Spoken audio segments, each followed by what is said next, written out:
Hello, in this video I'm going to show you what to do when one of your handsets is unresponsive. First thing you need to do is try switching the handsets to make sure it's actually the headset that's in fault.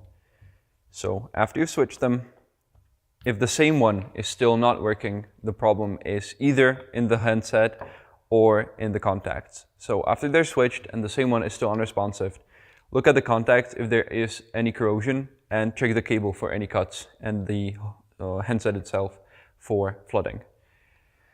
If the same handset is not unresponsive and it switches and stays on the same port, so the fault is either in the control unit of the head or in the battery. So first thing you need to do is take out the batteries and switch their places. Then connect up the handsets to make sure the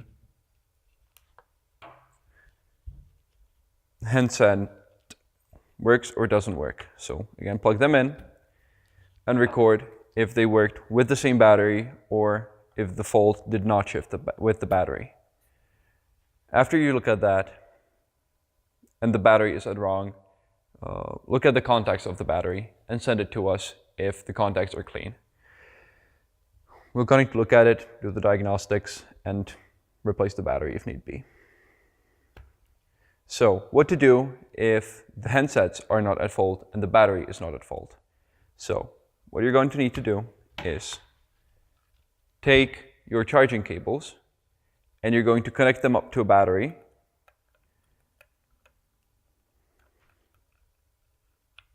And put them into a power outlet. So after you've plugged them in, check if the handset lit up, if it starts working.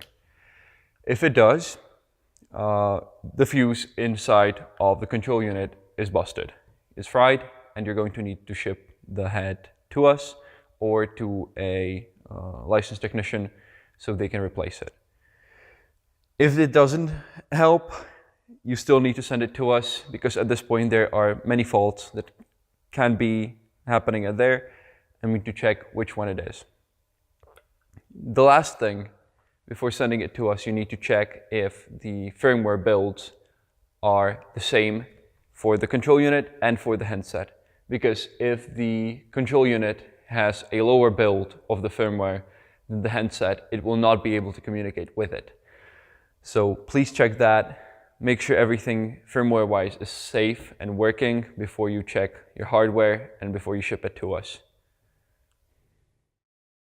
Thank you for your attention, and if you have any further questions, please consult the user manual or send us a question through email or through Facebook.